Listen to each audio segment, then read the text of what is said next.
So if you already have the motivation to change your mind, you're like 90% of the way there. That's huge, just having that motivation. At that point, if you can objectively evaluate the evidence, you have a good chance of changing your mind. This is the Limitless Athlete Podcast. I'm Tom Foxley, founder of Mindset Rx'd and your host. And I believe that your beliefs define your success more than any other aspect of your mindset.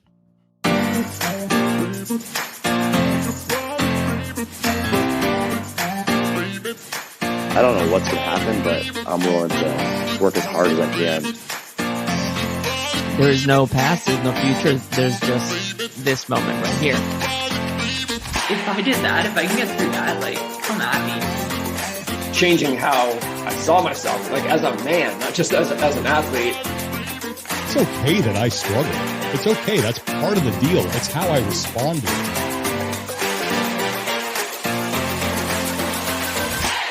Today on the Limitless Athlete Podcast, you'll be listening to a conversation I had with Jonas Kaplan, who is a cognitive neuroscientist at USC's Brain and Creativity Institute and co-director at Dornsife Neuroimaging Center. The theme of today is pretty much the structure of beliefs and what creates them.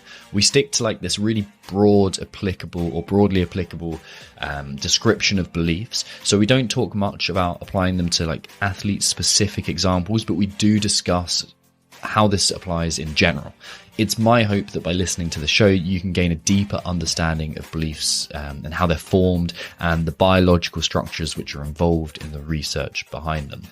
I'm going to be listening to this a couple of times more. Like, the irony is I could feel this belief around, I'm not smart enough to be having these kinds of conversations disrupting me throughout this. So I was processing that belief and becoming aware of it whilst discussing beliefs. So kind of meta. But alongside these kind of fundamentals of belief, we also touch on the role of the gut in our beliefs, what parts of our brain are responsible for beliefs and what kind of activate when we're discussing them or hearing information that is disruptive to them, how to challenge our beliefs successfully and the beliefs of others, the emerging research of psychedelics and the vagus nerve and its role in the way we feel. So there's a bunch in there. Long-time listeners of the show will be aware of the fact that we quite often host a debrief after this. Honestly, I don't know whether we'll be hosting the debrief after this one, although I'd really like to. It just depends on our time. We'll hopefully get around to it because I think it's a really, really important one to discuss. But next week, we will be releasing another podcast with a fascinating guest. So, without further ado, here is Jonas Kaplan.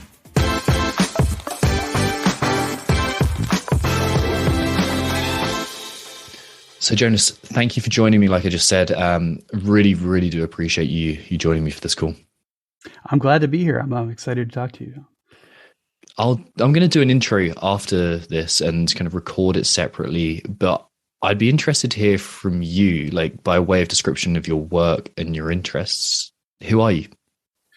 Yeah, I am, by trade, I am a cognitive neuroscientist, and that means that I study how the brain works. You know, I've always been really fascinated with consciousness and the mystery of where our own mind comes from and what its relationship is to our biology. And so that's what I study. We try to link up aspects of human psychology with what's happening in the brain. My main tool for that, the thing I feel the most expertise in, is functional brain imaging. So I use functional brain imaging to see what's happening in the brain while people do various things. And those things that people do that I'm most interested in have to do with who we feel that we are and where our sense of identity and selfhood comes from. And that also connects and bleeds into studying a lot of related topics like beliefs and values, and also story and narrative, because a lot of our self is a story that we tell ourselves. So that's what I do in a nutshell. The small stuff then. Where did that interest in consciousness start from? Oh man, that's a good question. It's hard to trace back. I mean, it's just something that I always had. To me, it just seemed like, you know, the biggest mystery in the universe, where our mind actually comes from. I think, you know, it did take a turn at certain points. One of the things that influenced me was an early experience with psilocybin mushrooms, where I had some profound experiences, changes in my experience of the world and in myself that were very clearly related to biological things that were happening in my brain. Because when you ingest something like a mushroom like that, and it interacts with the serotonin receptors in your brain, it's that chemistry that you really experience the link between the chemistry, the biochemistry, and your actual mind. Things that you take for granted about yourself, and very basic things about your experience of the world, like time, can be changed by changing your biochemistry. And to me, that really drove home what a biological thing our consciousness is. And from there on, that's where my attention was focused. How old were you when that happened? It's probably like 17. Okay, like the normal kind of playing with hallucinogens. Yeah, I guess is that normal? It's more and more normal nowadays, which is actually nice to see. Yeah, it's interesting that kind of that drop off in the 80s and 90s, and then it's really, really coming back into vogue. Yeah, it's coming back to vogue, and for us as scientists who are interested in this, it's great because the governmental regulations have prevented scientific research on hallucinogens for so long, and now that those things are loosening up, there's just a deluge of information coming in, and it's great to see. Yeah, it's a fascinating time, like really fascinating time, especially with the kind of that added focus with it. Like it seemed like with Timothy Leary, for example, it seemed like anything was game at that point. And I don't know because I wasn't there, but that's what it seems like to look back at it. And now it seems like things have been kind of tightened or focused a little bit more. Yeah, I think you're right. I think there's a little more rigor in the scientific process now, and it's treated as a legitimate potential help for certain clinical issues. So it's a different lens that we look at it with now. Where I want to kick this off in earnest is a quote from the piece that you sent me. You wrote that beliefs do not exist apart from the rest of the mind. They're the beams and sometimes the foundation of a psychological house. So I'd like to dive into essentially how you arrive at this, starting off with probably a definition. What are beliefs? That's a good question. And, it's not something that scientists actually agree upon. A belief is not really a technical term in psychology. It's more of a folk psychology term. And, to me, it just means something you hold true about the world. The brain is constantly building models of reality. And those models of reality that we have in our heads help us to navigate the world and to predict what's going to happen and to understand what does happen. And beliefs are the elements of those models. They're things that we hold true about the world, and they influence our expectations. Now, the metaphor that you just mentioned, what I was trying to get at is that the beliefs are not independent from one another. They build upon each other, and that makes them difficult to change. So we have a lot of research from psychology for decades now showing that, for example, misinformation, once you accept something that's false into your mental model of the world, it's very hard to dig it out. And one of the reasons it's hard to dig out is because as soon as we do believe something, we start to elaborate on it. We think about all of the other things about the world and how those things relate, and we start to build upon that foundation. And eventually, we have a whole house where one of the beams may be faulty. Is a faulty beam in that scenario one that's different from the truth? Yeah, that's what I mean by a faulty beam there, just one that doesn't actually correspond to reality. I mean, if your goal is to have your beliefs correspond to reality, to be true, and there's good reason to want that. We make better predictions about the world if our models are correct. Interestingly, not everybody does want that. And that's actually one of the curious things about human psychology is that people have lots of different reasons for believing things, and having those beliefs be true is not always the prevailing motivator. In fact, if you ask people, is it good to have your beliefs true? Do you want your beliefs to actually change with evidence if it turns out that they're wrong? People don't always say yes. A significant portion of people in the US will answer that question. No, it's important to maintain my beliefs and to stick to them because they're important to me. Is that certainty driving that? It's certainty. Yeah. I mean, when you have a belief, it does provide some stability. Part of what we don't like is uncertainty, and beliefs help us to provide some kind of a ground. But it's also identity. When beliefs become part of who we are and who we think we are, we develop a very special attachment to them. And, for example, if I decide I am a a bee person, and I'm going to be really into bees, and I'm going to have a family of bees that I keep in my backyard, and I'm going to talk with other beekeepers, and I'm going to believe certain things about bees. These things can become part of who you are. So that makes them very difficult to change, because not only is it who you are, but it's also who your social circle, right? We tend to associate with other people who believe the same things that we do. We find people who share similar beliefs. If I'm a flat earther, I spend a lot of time talking with other people who believe that the earth is flat, and I connect with those people. And if you ask me to change my mind about, whether the earth is flat or round, you're asking me to give up a lot. I mean, not only do I have to change this one little belief, but now, I might spend a significant portion of my time associating and socializing with people based around this fact.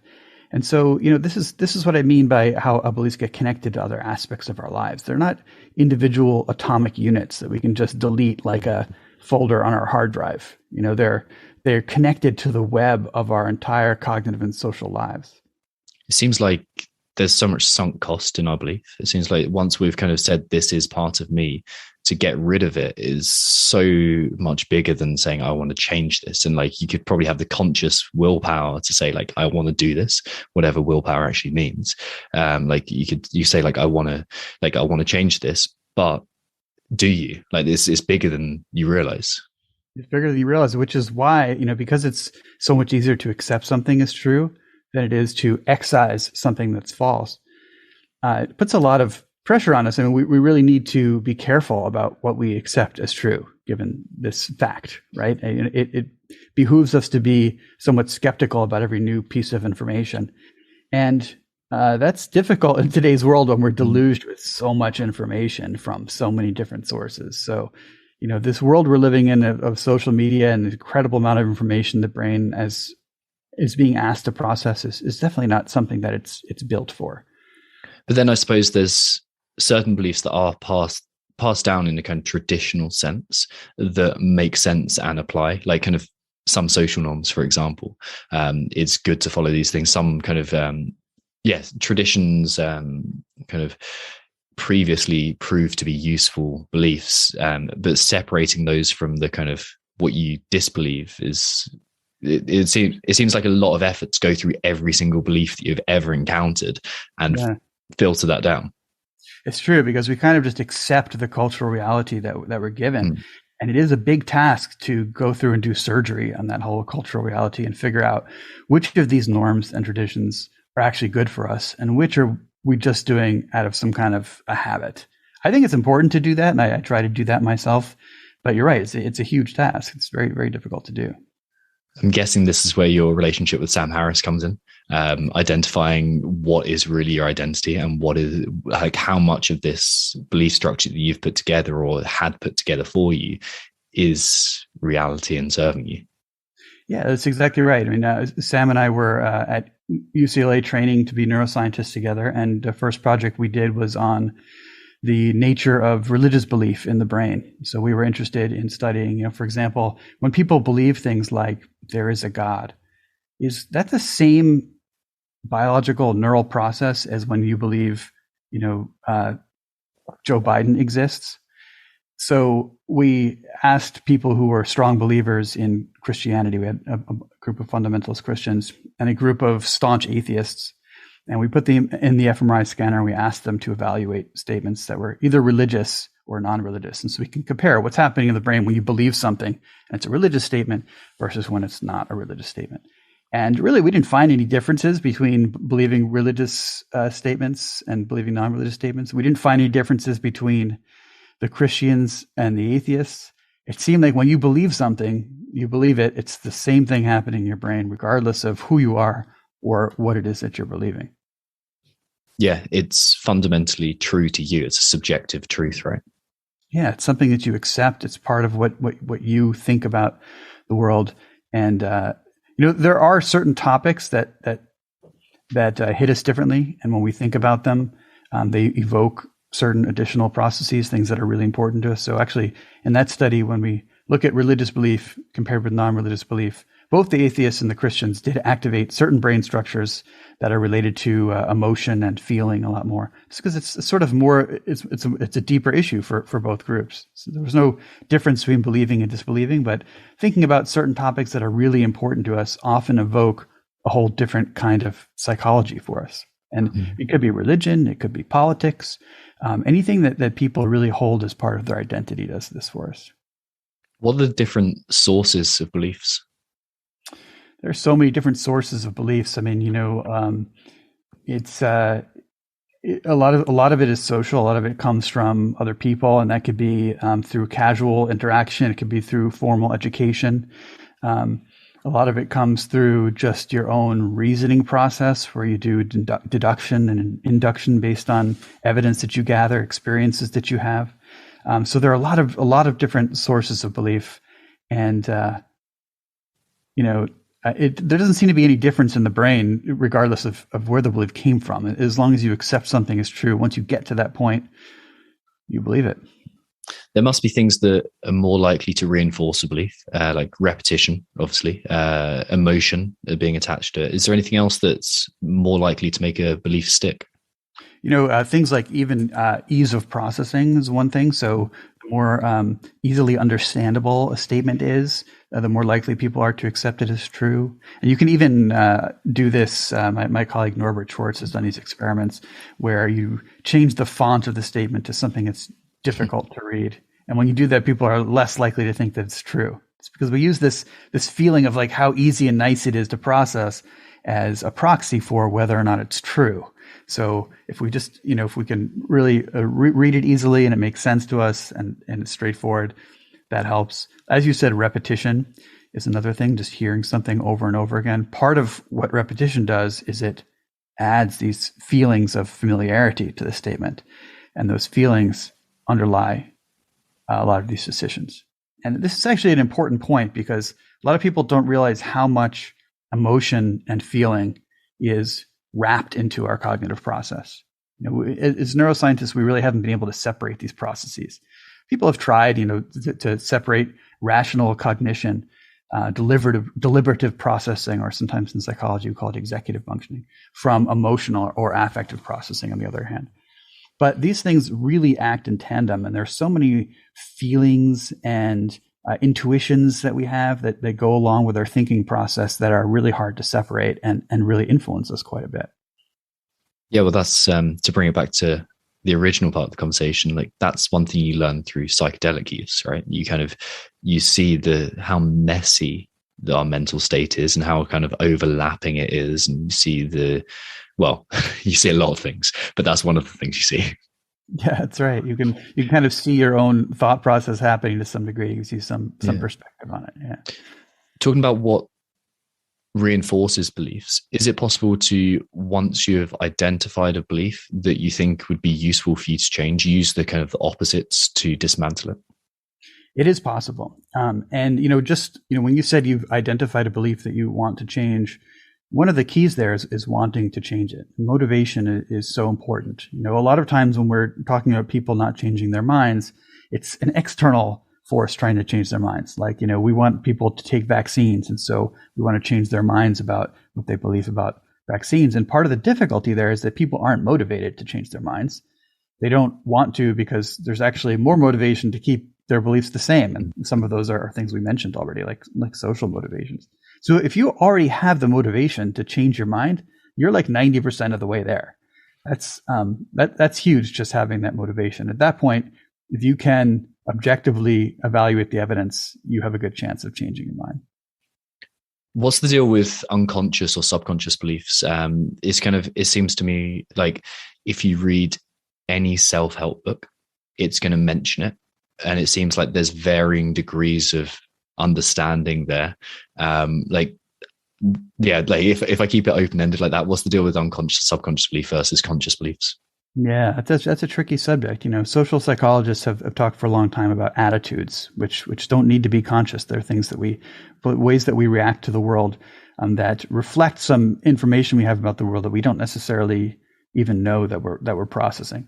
And this isn't a binary thing. There are levels of consciousness. Sometimes we make decisions and we're just thinking so quickly that we don't take time to reflect on all of the feelings and thoughts that are underlying our decision. But if we were to, we might have access to those things and we might be able to see what's going on. So the fact that unconscious biases affect our beliefs and our decision making and our action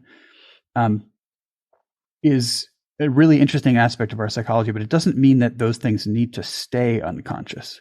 So, for example, mindfulness training is one thing that helps here. This is the process of training yourself to notice all of the things that happen in your mind on a moment to moment basis. Normally we're so goal directed and so involved in what it is that we're doing that we don't necessarily notice all of the mental processes that are happening within us.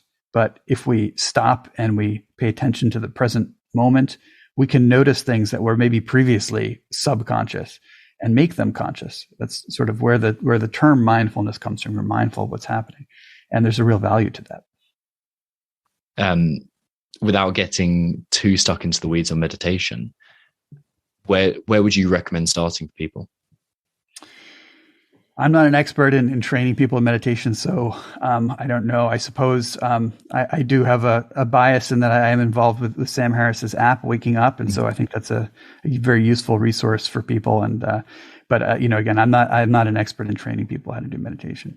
Yeah, it's I think I've tried every meditation app under the sun, and it's by far the one that actually works.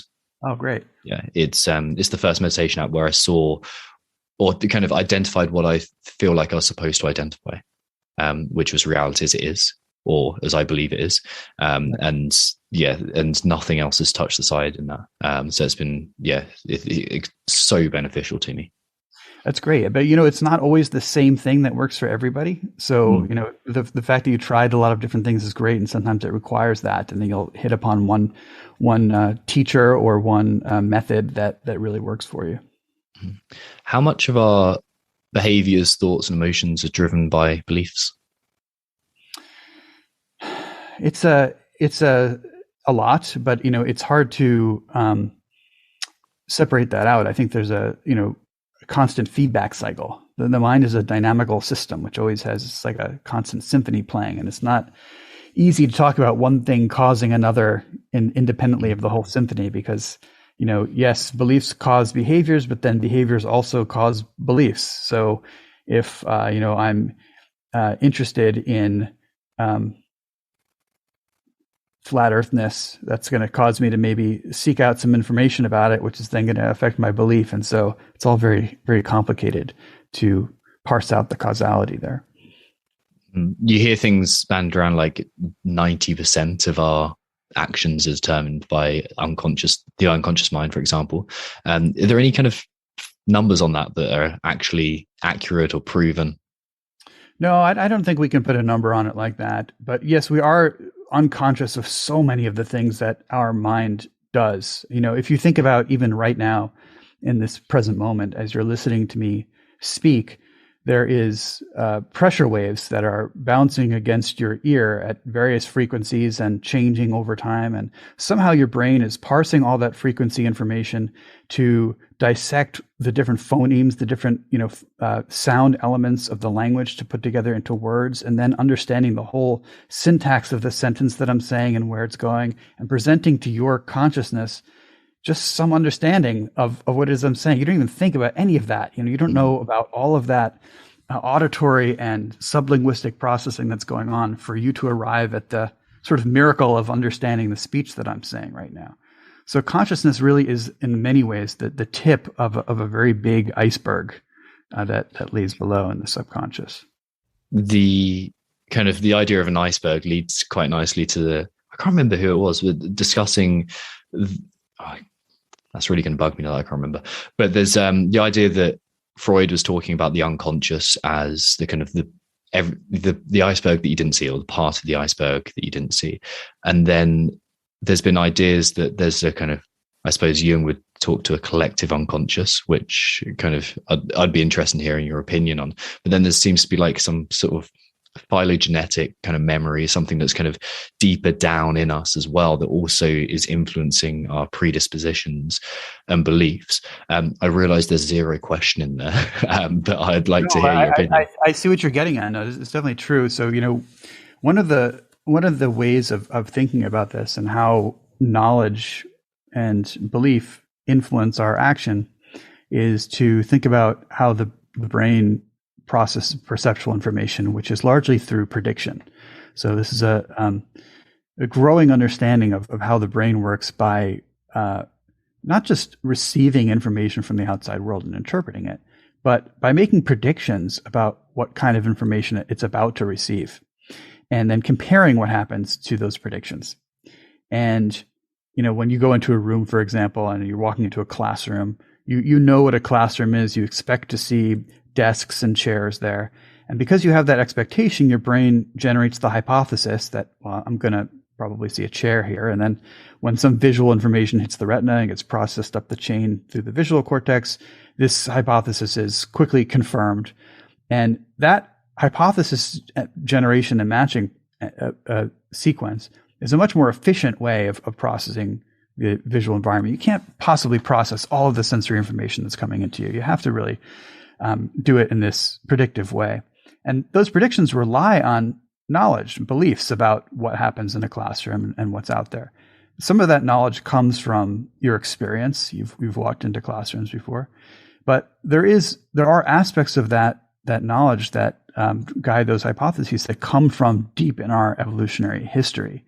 For example, the brain has beliefs, or so-called beliefs, about the way shadows work, and you can demonstrate this to yourself through visual illusions. Where, if you see, maybe you've seen this illusion where there's a patch of a square that's underneath a shadow and a square that's outside the shadow, and if you measure them with a light meter, you can tell that there's exactly the same amount of light coming off of them. But one appears really dark to you and the other appears really light to you. And it's because your brain is making certain assumptions about the way light and shadows work that come from this deep phylogenetic history that you're talking about. So these are kinds of beliefs that influence and are built into our very perceptual process that don't come from experience and learning, but we have both. What do you think an individual needs to know about beliefs in order to, I suppose people listen to the show because they want to maximize their potential. They want to live their life. They want to fully commit to it. They want to kind of athletically and in their broader life, they want to fulfill as much of their potential as they possibly could. What do those kind of people, what do we need to know about the way beliefs work in order to help us with that goal? I think if you want belief flexibility, and I think there's a strong reason to want belief flexibility if you're trying to maximize your life. In the same way you want flexibility of your physical body, it helps to be able to bend and turn your mind in the same way. And I think part of what we need to do is to take a step back from our beliefs and have some perspective on them. You need to separate yourself from what you believe and treat your beliefs as provisional. They are there as temporary models of the world to help you navigate things. But if there's something wrong with that model, you gotta be able to let it go. You can't be attached to it. So having some kind of detachment from your belief, I think, is really important. Now, how to achieve that is another question, and I think it's possible to do. It starts with the intention to have some detachment from your beliefs, and I think there are certain kinds of meditation training that can help with this. But instead of thinking of the beliefs as just who we are and what we are, people can get very attached to, I am this kind of person and I believe this, and there's some value to that. But I think we need to maintain some detachment from our beliefs, and that's really the challenge for me. Also seems like, where do you stop as well?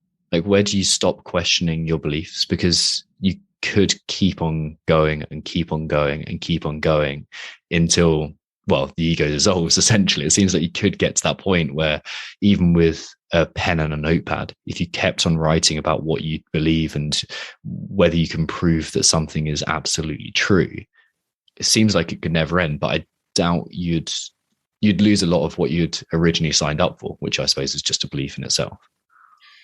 I mean, that process could help you get to the core insight that your beliefs are provisional. And so for that purpose, it could be really useful. And yeah, I think evaluating your beliefs is a lifelong thing. I don't think we need to have absolute certainty in everything we believe, right? I mean, you can believe things in a probabilistic way, like, like the weather. It's 80% chance of rain tomorrow. And given that there's a high likelihood I better have an umbrella at least on hand. So, if you treat your beliefs as allowing them to have different degrees of uncertainty, that can really help. I think when people don't have complete certainty about their beliefs, those are usually problematic beliefs. Now, I this friend, Anthony Magnabosco, I don't know if you've ever come across him on YouTube. He runs this great YouTube channel called Street Epistemology, is the technique that they do. And what they do is they go out on the street and they just have conversations with people about things that they really believe strongly. And it's really fascinating to watch because he always starts the conversation by asking them, how certain are you in this belief? Let's say it's a belief that God exists. It's a common one that people believe strongly. And people will say, I'm 100% certain. And then he goes through this conversation. It takes maybe 5 or 10 minutes. And the conversation is just a series of questions, really. It's sort of a Socratic method. Why do you have that confidence? And where do you think you got this belief from? And how do you decide that this is true and how that isn't true? And you can see people, thinking through the process and questioning themselves. And just that amount of self-reflection for 5 minutes is often enough to take their belief from a certainty of 100%, maybe down to like 99 or 98%. And once you have a little wedge in that crack, anything can happen. I think it's that 100% certainty in one's own belief that is actually worrisome. It seems to me crazy that you could go through life without questioning it, but it's maybe the norm of a significant percentage of the population. Yeah, I mean, it can be really painful to do. If you were brought up in a religious family and God is very important to you and the beliefs of the church, are the foundation of your community, and you can sense that going down this path is going to be problematic with respect to those things, you pretty much just avoid it.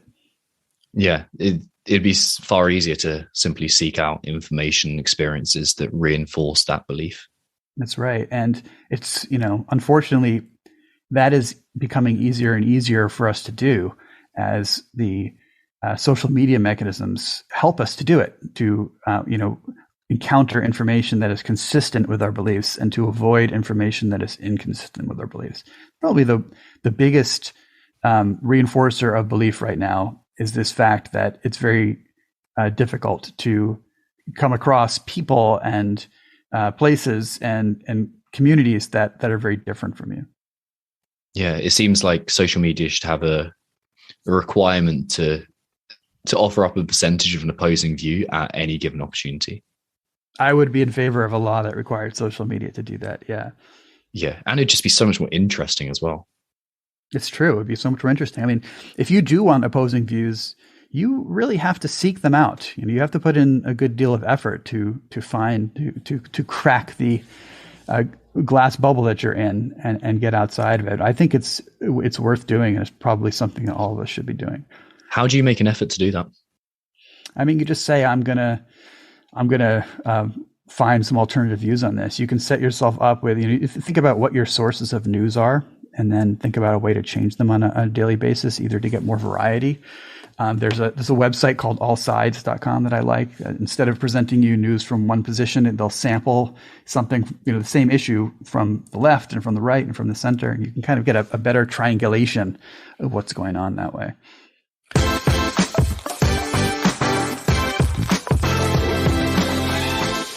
Hey, if you're enjoying this episode, chances are you'll enjoy our free ebook, How to Stop Substandard Self-Critical Plateaus and Unleash Your Potential.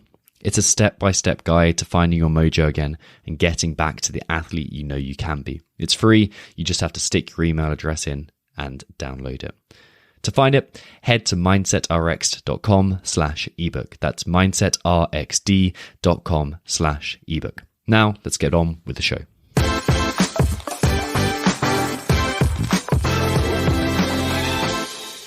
I'm going to presume that all of this applies to kind of the beliefs that you hold about yourself as well, like your own potential and your own ability in certain skills. Is there any, what's the research on that at the moment? Like what do we know about it? That's very interesting. The thing with beliefs about the self is they can be special. We see that there are special things that happen in the brain when you think about yourself and what kind of a person you are compared with when you think about other people. There are special brain networks that seem to be involved in that. The interesting thing to me about beliefs about yourself is that they can become kind of self-fulfilling prophecies. Mm-hmm. There are, for example, there's research with children showing that, the way they think about their intelligence influences the way that they learn. So if you believe that intelligence is a fixed factor that you're just born with, then you sort of take less action to improve your knowledge and mental skill. But if you believe that intelligence is something that you can grow and learn and achieve through interaction with the world, then that's what you're going to do. So our beliefs about ourselves and our beliefs about the way that our minds and our bodies work are incredibly important because they, in a large part, determine how we're going to live. It seems like there's the danger of falling down the secret path where you think that everything is determined by the beliefs that you hold, and that if you just change your beliefs, you'll manifest success for you or whatever it is. And then there seems like there's the truthful path is somewhere in the middle of purely the entirely objective world where this is free from belief. So it seems like something difficult to negotiate to find that middle ground. Oh, such a good point. Yeah, absolutely. I mean, just believing that you can fly is certainly not enough to warrant jumping off a cliff. But yeah, you're right. You got to find that middle path and be discerning about that. And that can be difficult. What do you think the limit of that is? Like, where do you think that we get to the point that is a bit too close to manifestation? I mean, that whole secret thing, there's like a supernatural element to it a little bit, so it doesn't quite make sense that you could manifest certain things in the world. I mean, without actually doing the things that you need to do to achieve them. So if you are trying to manifest something, you really need to figure out what the path there is and do it, and not just believe. And believing that you can do something is maybe one element of it, but it certainly isn't enough. Yeah, I suppose that falls into one of the things that I'm really interested about in this conversation, which is what are the misconceptions that people hold about beliefs? That's a good question. I mean, there are a lot of intuitions we have about our beliefs that aren't true. The feelings we have about beliefs are so convincing to us that they can be misleading. So that feeling of certainty and of being right just is so compelling that often it leads us to just assume that we're right about things. And so I think we need to separate ourselves from those feelings a little bit and to recognize that just because something feels right and feels good to us doesn't mean that it is right. Switching tack just a little bit, where does the gut, vagus nerve, insular, amygdala connection come into beliefs? Because this is something that I really want to kind of, for everyone in the audience, I wanted to kind of bring together this hard science point of view, or the kind of the truth, essentially. I want to get as close to the truth as we possibly can. It seems like examining the psychophysiology, I suppose, we can find there's a lot of value in it. So yeah, where does all that come into the equation? Yeah, so this relates to the role of feeling in belief. And the vagus nerve is a nerve that traverses throughout the body, throughout the viscera of the body, and makes contact with many of our internal organs, the gut, the heart, the lungs. And it brings this information up to the brain, and those sensations from the body form the basis of a lot of the feelings that we have. You're about to get on stage and you feel butterflies in your stomach. You feel your heart racing when you're about to start the race, something like that. All of these sensations are carried to the brain through the vagus nerve. And one of the parts of the brain where this information is integrated and interpreted and fit into our decision-making process is a part of the brain called the insular cortex. The insular cortex is a little island of cerebral cortex, right between the temporal and the frontal lobes of the brain. You kind of have to pull open the lobes to see it.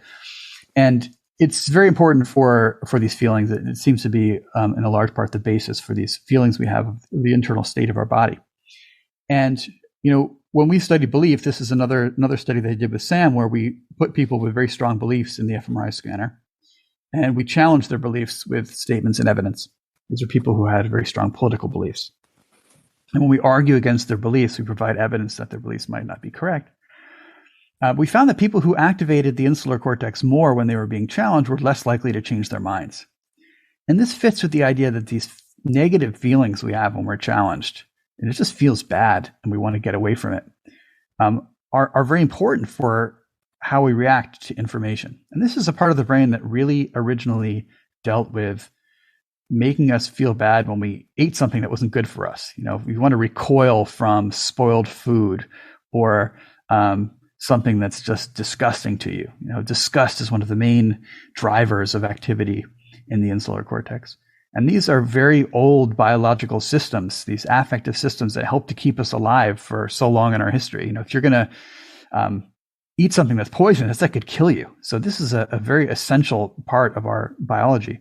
And it seems like it's being repurposed now for other aspects of our higher cognition, like dealing with information that might be bad for us. You have the same feeling when you encounter a piece of information that you don't like as when you encounter a piece of food that you don't like. It's a very similar biological system, a similar thing happening in your body. And that's why these feelings are so important. The amygdala is another part of the brain that's very important for affective processing. The amygdala is a detector of emotionally salient things in the environment. It's particularly responsive to fear, to things that threaten us. So, for example, if you're swimming in the water and you see a fin pop out of the water, your amygdala is going to notice that very, very early on and signal to your brain that something needs to be done. The amygdala also predicts how resistant people are going to be to new information. So if people activate the amygdala while they're being challenged, they're less likely to change their minds as well. It's as if this new information is somehow threatening to us. So we have these very old biological systems that are there to keep us alive in the savannah that are now repurposed and somehow dealing with this situation we have with information. I think it's important to remember that we are these biological animals. We are not computers. We're using this flesh system that is connected to a heart and a set of lungs and a gut to make truth decisions about information. It's a very interesting predicament we find ourselves in. It seems to be fascinating that it really is a two-way street of communication, that like one influences the other and the other, because I think for a lot of my life, I was of the opinion that I was just carting around my consciousness in my body, and like my consciousness was a separate entity to that. But through breath work, for example, through cold exposure, through experience with psychedelics, through meditation, journaling, like the kind of like mix of physical and mental actions, I felt both change. And it's like, it seems like we are just one integrated system, or a system of systems, I suppose, as opposed to like just one moving another one around. That's totally true. That's exactly right. I mean, the integration between the nervous system and the body is incredibly complicated in ways that we don't even understand. Neuroscientists have been learning a lot in the last few years about the interaction between the gut and the brain, for example. And you can find that even the microbiota in the gut, the different kinds of bacteria you have living in your gut, can produce chemical reactions that change the way the nervous system behaves and affect your brain. So these interactions are incredibly complex. And we used to think as people studying consciousness used to think that you could just kind of take the brain out and put it in a vat and connect up the cranial nerves to some wires that you could, send some visual input through the optical nerve and send some sound input through the auditory nerve. And you have a brain that would basically just sit there conscious in a vat. That might be possible in theory, but in practice, you're going to change consciousness so much by doing that. The brain sits in a liquid. It sits in cerebrospinal fluid. It's bathed in the chemistry of the body. And those chemicals and the chemical milieu that make up the soup that the brain sits in is changing all the time based on what we eat and how we're acting and whether we're exercising or not. All of these things are changing the chemical environment that the brain lives in. And so, yeah, it's very hard to separate it out and to think of it as a independent entity. There was what was that show on Netflix recently where they had the consciousness that you could just kind of pull out of the back of someone's head, altered carbon. What was it called? I can't remember. Oh yeah. And so you could put yourself into another body essentially. Yeah, you just put yourself into another body, and it would take them like maybe a few minutes to get used to using the new body, but then they would be fine. Yeah. I think that completely underestimates what it would be like to actually switch your brain to a whole different biochemical situation. Talking about biochemistry, there's something that I can't have you on the call and not ask you about. What are your thoughts about the pineal gland and DMT? Yeah, I think it's one of these things that's like a cool theory, but I think it's, so just to recap, the idea is that there are chemicals that are produced by the brain, in particular the pineal gland, that may lead to psychedelic experiences like DMT itself or some DMT analogs. And there's some thought that, maybe like near-death experiences when the pineal gland might release some chemicals that give people these kind of hallucinatory experiences that sound very psychedelic. I think in one abstract sense, it's got to be true in that, psychedelic experiences were not created by the psychedelic substances. They were always possible based on the actual biochemistry of the brain. And so the potential for those experiences is certainly within the brain, and many of the psychedelic substances we ingest are analogs of neurotransmitters. They're very similar. They have to interact with the neural receptors that are there already. Whether our pineal gland actually releases DMT in any significant quantity to cause the experiences, I don't think there's any actual strong evidence of that yet. So I think it's kind of a neat theory, but I remain fairly skeptical of it. Cool. Where does the default mode network come into beliefs? So the default mode network is a set of brain regions that operate in synchrony. The new perspective of neuroscience is the brain is kind of like a big symphony that has lots of different parts that work together at different times. And one of the ways we can understand the brain is by looking at who plays together at the same time. And the default mode network is like one section of the orchestra. It's a set of brain regions that are very far apart, but tend to play at the same time. You see them going up and down together. And they tend to synchronize when people are doing certain cognitive tasks. In particular, just sitting around mind wandering is one of the big drivers of the default mode. And that's, in fact, how it was first discovered when people in neuroimaging experiments were asked to do nothing, just lie there and rest. And what you do in those situations is, think about what you're going to do tomorrow or remember what you did yesterday. And there's a kind of mental time travel that happens. And, the way that I characterize this mode of cognition is that it's narrative cognition. It has to do with making stories and remembering events and experiences and feelings and stitching them together in a story that is a way of us making sense of the world. And these kinds of stories are very important for the way we understand things. We spend much of our day in some kind of narrative processing, whether it's through entertainment and movies and reading books or watching sports. I mean, even when we watch sports, we turned it into a story that has heroes and villains and redemptions and revenges. And so this is just a basic way that the brain understands the world. And one of the important things the brain uses narrative to understand is ourselves. We have a self that extends throughout time. We're existing in each present moment, and we have a series of experiences. But to put together our memories of those experiences and our expectations about the future into an idea of who or what we are, it's basically a storytelling process. You asked me earlier in this podcast about where my interest in consciousness came from, and I had to go back and make some kind of a story out of my memories and put it in a narrative form so that people can understand it. And those self-narratives become very important for who we are, and many of our beliefs and values are tied into them. And so it's no surprise that when we look at what's happening in the brain, when people think about their deepest, most important beliefs, we see activity in this same brain network, in the default mode network, because I think really what it's doing is helping us to make meaning out of the world, make sense of things over a long period of time, not in the moment, but extended in time, meaning that's extended over time. It feels like there's this kind of a screensaver almost that exists in your mind. It feels like it's kind of when there's nothing else going on. Like for example, especially previously, I've done a lot of work on this in the last kind of, I don't know, 5 years, 6 years. But previously, if I'd let my mind wander, it would become it would reinforce the narrative, or it'd play again the narrative of I'm an anxious person. I struggle with these kind of tasks in a very kind of non-serving pattern. And it seemed like, again, the repetition of that from an internal point of view reinforced that.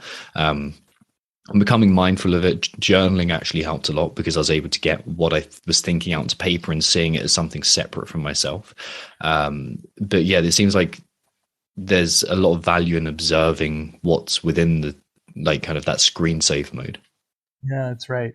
And this is another one of those places where there's some kind of a sweet spot where if you engage with this kind of mindset too much, you get this kind of ruminative, anxious, overthinking mindset. And, that we see in people who have this kind of ruminative major depression, that they have overactive default mode network.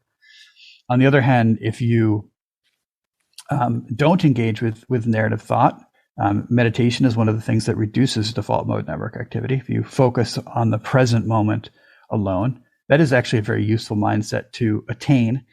But it doesn't help you with some of the things that you need to do in actually organizing your life, in figuring out who you really want to be and what's the best narrative to have to actually move forward and achieve the things that you want to achieve. So again, there's some kind of a sweet spot with accessing this mode of thought. And I think actually one of the misunderstandings about meditation is that people think that the goal is to reach this state of quiet mind and to stay in it.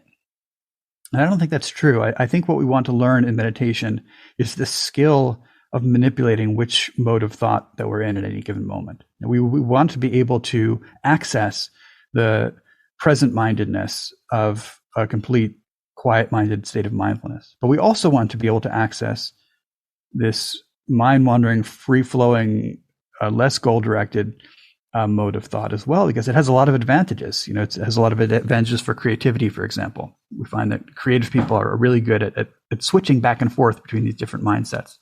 They'll spend a lot of time just brainstorming, letting their minds go, and then switching back into some kind of goal-directed thought where they edit and select from those thoughts and put it together, and then sort of go back into mind wandering. So having the reins of your own mind, I think, is what the goal of meditation is.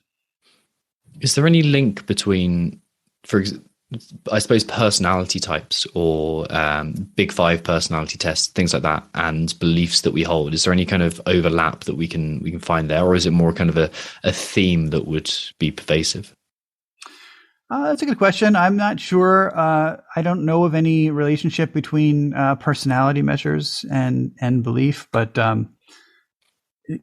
certainly people vary in how they deal with evidence and how they seek out new information. There are differences across the political spectrum. For example, conservatives tend to deal with it in a different way than liberals do. And so, yeah, this is something that we all differ on some of the basic psychological processes that contribute to belief. Yeah. If you were going to kind of sum up how to look for beliefs and then dismantle them that you wanted to dismantle, what would you be looking for? Like, how would you start that journey if you're aware that, okay, some beliefs I have won't serve me, some are uncomfortable, or some won't serve me. Where would you start with that? Where would you start by looking for them? Like, if you don't know what they were, like you've mentioned meditation, but then what process do you go through? Yeah, meditation can help you to cultivate the basic skill of mindfulness. But I think then what you have to do is apply that mindfulness to your everyday life. So what's important is that you're actually paying attention to what's happening in your mind when you're out there interacting with other people and things are happening. Your cousin says something to you about his views on abortion that upset you. And it's in those moments when we discover how we feel and what we really believe when we're interacting with other people and coming in contact with the world. And that's when we need to apply that skill that we learned in mindfulness and to notice how it is that we're reacting. Because I think if you notice yourself reacting emotionally or trying to avoid what it is that's the information that's coming at you, those are the telltale signs that you might have a belief that needs to be examined. I think something that you brought up in what you sent me was that I found very useful is considering how much pushback and pushback people will give you when you kind of confront their beliefs. And like, I wish someone could have given me that information 5 years ago when I was in a different place with my fiance. That would have shortcut a lot of arguments and kind of made things a lot more pleasant for both of us. So like, yeah, how do we approach other people who may have conflicting beliefs with us, and how do we, like, if we think we know the truth, how do we go about that? It's a huge challenge because sometimes it feels like, it's just so important to us that the person change their mind or agree with us, and you just really wish that they could see what you see as the truth. I think that, I don't have a great answer for this, and this is something that we are spending a lot of attention in our research to now, because I think it's a really important problem. How do we actually influence people who don't want to be influenced or who may have very, very different beliefs from us? One of the things that we found that helps is to spend some time trying to understand the person you're trying to communicate with and what the values they hold are that connect with the belief. A lot of times the beliefs are connected to deep underlying values that we have. So, for example, we did some work during COVID to try to see how could we communicate about the benefits of mask wearing with people who really don't think that masks are worth wearing. And the first step in that process was to understand, well, why don't these people want to wear masks? And what is really important to them that's driving this belief? And in the case of the United States, most of the people who didn't want to wear masks were people who had conservative political beliefs. And for them, the values that most predicted their mask wearing behavior were their belief in the value of personal liberty and their belief in their loyalty to the country, actually. These values seem to connect up with mask wearing. Once you know what the important values are, you can try to speak to those values. It makes it much easier to communicate with the person. It's really a form of empathy, I think, understanding what's driving the other person. So in this experiment, we took our messages about masks and tried to frame them in terms of these values.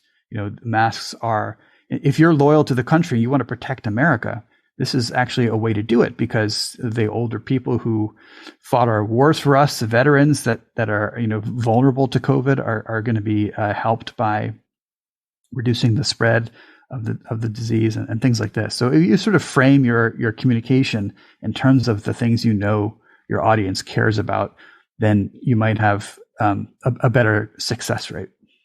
Yeah. It sounds kind of trite and reductionist to say, like, listening, really understanding and listening is really important. You also spoke about, like, there's a few kind of takeaways and applicable steps that you mentioned as well, like self-affirmation buffers the effect of challenging information. Why do you believe that's the case?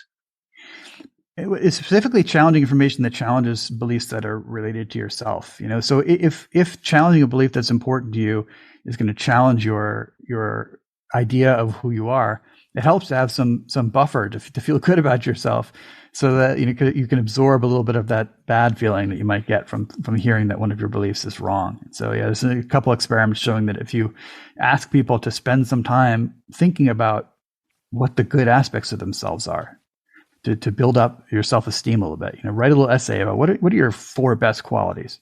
Spend some time doing that, and you get in that state of like feeling really nice about who you are. Then you are less defensive when somebody challenges something that's related to yourself, because you already have a little bit of a confidence in yourself. Yeah, it feels like you've got more certainty to tolerate some uncertainty. Yeah, that's exactly right. Yeah, that's interesting. What are you excited about in research at the moment? Like, obviously, like, you spend your time like waiting for, or not, thinking of things to research and seeing research happen the whole time, and in a research-based environment. Like, what are you excited about seeing? Yeah. I mean, in my own work, the things that I'm excited about now are the studies that we're doing about misinformation and trying to learn about how people make decisions about what sort of information they share on social media and what's happening in their brains while they do that, and how that influences whether they decide things are true or false. We have some really exciting work going in that direction. Probably from the rest of the world, what I'm most interested in neuroscience is what we talked about in the beginning, is all the developing data from psychedelic research to understand what's happening in that state of mind, what's going on in the brain that underlies that. Because to me, that's one of the central keys to understanding consciousness. So I think that's really great, and I'm excited to see what happens from it. Who's leading that research? Oh, there are many people around the world now. There's Robin Carhart Harris has done some great work when he was in England. He's now in San Francisco. And there's a group at Johns Hopkins that's done some great stuff with psilocybin and the treatment of certain clinical disorders. So as it becomes more and more available through the regulatory mechanisms, we're going to see more and more groups popping up doing this research. Yeah. To wrap things up, there's a few questions that I like to ask everyone. One of those is a very obviously stolen question from Tim Ferriss's podcast, but I like it so much and I find it really interesting. What books have you gifted most to others? Oh, that's a really good question. What books have I gifted most to others? Okay, I will say I can think of three. One is Werner Ving is the author of Rainbow's End, I think it's called. It's a science fiction book, and it's about augmented reality. It actually may be less compelling now because augmented reality is getting so close to reality, but it was really visionary at the time, and talks a lot about it's a future where everyone has retinal contact lenses, that corneal devices that allow you to see overlays on the world and connect to different networks of reality that people share. That's really interesting to me. The other one I would say in my field is Consciousness Explained by Daniel Dennett. One of the first books that really changed my mind about the way consciousness works. How so? I think he does a really good job just kind of dissecting some of the illusions that we have and some of the assumptions we make about the way our own consciousness works. And this is written back in the 90s, so it's been a while now, but that book definitely influenced me. And then I'd say any one of Antonio Damasio's books, probably. The one that I read originally back in the day was Descartes' Error. I think that might be a little bit dated now. I know Antonio's views have progressed quite a bit, and he has a new book that just came out called Feeling and Knowing. And I think his perspective on the way that biology, the way that consciousness arose in biological systems is really insightful. What habits do you perform for your own mental health and performance? Not enough. That's always the answer.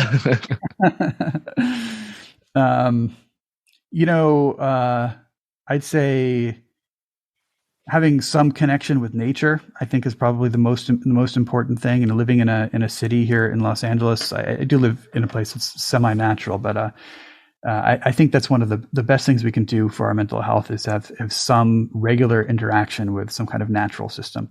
For me, it's the ocean. I really like to be in the ocean, surfing and body surfing, really, where you can feel that connection with the forces of nature just pushing you around. I think is really important for mental health. You also access that flow state, that weighted rotation or unweighted states. Like it's just like it's funny as well how like it's either like it's water, skiing, mountains. Like this, everyone has their own little flavor for it. That's right. Yeah, it's true. And then finally, where can people find you? Like, where can people follow what you're doing?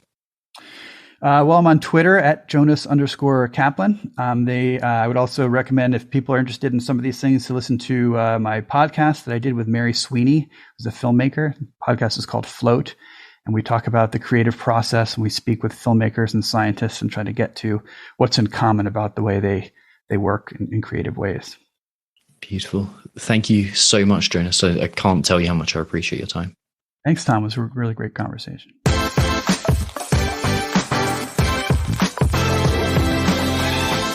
I'm Tom Foxley. Thank you for listening to the Limitless Athlete Podcast. Following this episode, we may or may not be releasing the debrief, which is kind of a summary of this. If we do, we do. If we don't, we will at some point. This will be a kind of practical application of what you just heard, how to start it if you're an athlete or if you're a coach and you want to apply it to your life, your training and your coaching career. If you enjoyed the show, please head over to iTunes and leave a 5-star review and some kind words. Also, Spotify does a very similar thing now, so if you want to head over to Spotify and do that, that would be much appreciated too. For further mindset training resources and tools, head to mindsetrx.com or find us on Instagram by searching for mindsetrx. That's mindsetrxd. Next week, we'll be bringing you another interview, so listen out for a fascinating one.